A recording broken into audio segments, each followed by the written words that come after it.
আজ ইলিশ মাছের মাথা দিয়ে লাউ রান্না করব। খুবই সাধারণ ভাবে কিন্তু খেতে অসাধারণ হয়। চলুন আপনাদের সাথে রান্নাটা শেয়ার করি।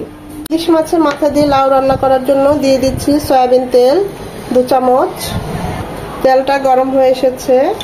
দিয়ে ফোড়নের জন্য দিয়ে দিচ্ছি 2টো শুকনো মরিচ, 2টো তেজপাতা আর 1/2 চামচ জিরে, কাঁচা জিরা। এগুলোকে 20-30 সেকেন্ড এভাবে ভেজে নেব। এগুলো ভেজে নেওয়ার পর দিয়ে দিচ্ছি 1 চামচ রসুন কুচি,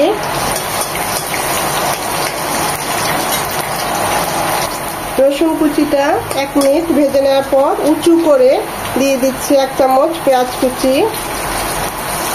এখানে 1.5টার মতো পেঁয়াজ, মানে 1টা আর 1/2। এখন এগুলোকে খুব ভালোভাবে ভেজে নেব। রসুন কুচি থেকে একটা ফ্লেভার আসবে আর পেঁয়াজ কুচিটা নরম হয়ে আসবে। পেঁয়াজটা নরম হয়ে এসেছে, রসুন কুচিটা থেকে একটা ফ্লেভার চলে এসেছে। এই অবস্থায় দিয়ে দিব 1 চামচ আদা রসুন বাটা, মানে 1/2 চামচ আদা 1/2 চামচ রসুন এখানে একসাথে বেটে নিয়েছি। আদাটাকে 1 মিনিট ভেজে নেব যেন আদার ঝাঁঝালো গন্ধটা চলে যায়। আদাটাকে 1 মিনিট ভেজে নেওয়ার পর এখানে ভাজা জিরে গুঁড়ো নিয়েছি 1 চামচ, 1.5 চামচ হলুদ গুঁড়ো আর 1 চামচ মরিচ গুঁড়ো একটু পানি দিয়ে গুলিয়ে নেব।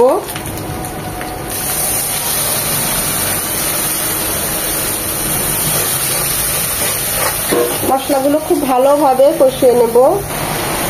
মশলাগুলো কষানো হয়ে গিয়েছে, উপরে তেল উঠে এসেছে, দেখতেই পাচ্ছেন।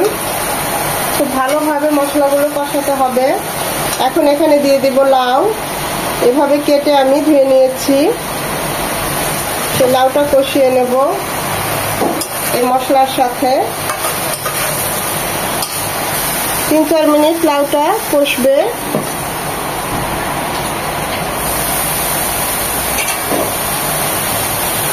আমি অবশ্য মাঝে আরেকবার নেড়ে দিয়েছি। লাউটা থেকে পানি উঠবে।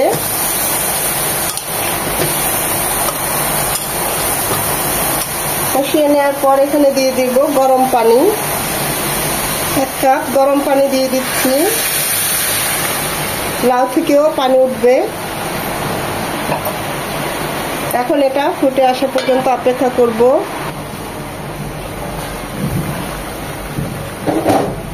লাউটা নরম হয়ে আসছে আর পানি ছাড়ছে, দেখতেই পাচ্ছেন অনেকটা পানি ছেড়েছে।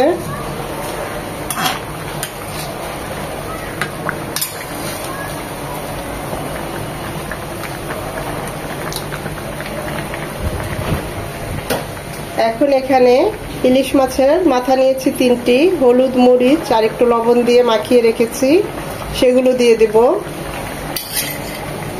ইলিশ মাছ ছোট ছোট, তাই মাথাগুলো ছোট। এটাকে কেটে দিলাম না, তাহলে কাটা কাটা হয়ে যাবে, খাওয়া যাবে না। আস্তগুলোই দিলাম।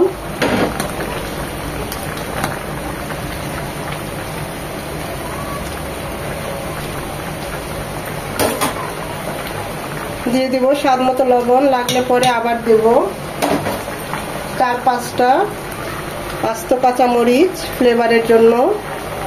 লাউ সবজি খুব ঠান্ডা সবজি, এটা ঝাল হলে ভালো লাগে না, গলা বুক জ্বলে, তাই আমি এটা ফেলে দিলাম না। আপনারা চাইলে যারা ঝাল পছন্দ করেন মাঝখানে কেটে দিতে পারেন। এটা মিনিমাম হবে আরো 10 মিনিট।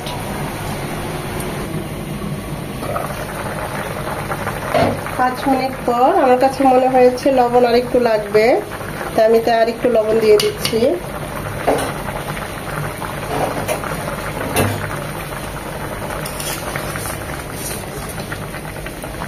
খুব বেশি নাড়াচাড়ার দরকার নেই, এমনিতেই হয়ে যাবে।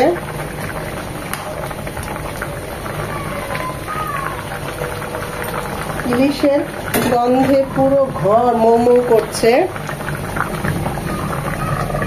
আরো 5-6 মিনিট হবে।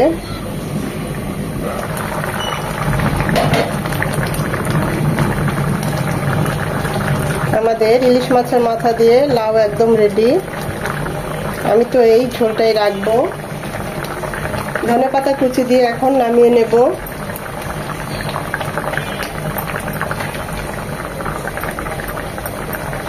অসম্ভব একটা ভালো গন্ধ ইলিশ মাছের, পুরো ঘর আপনাদের বিশ্বাস করাতে পারছি না, এতটা ভালো একটা ফ্লেভার ঘরে চলে এসেছে। আমি এখন চুলাটা অফ করে দেব।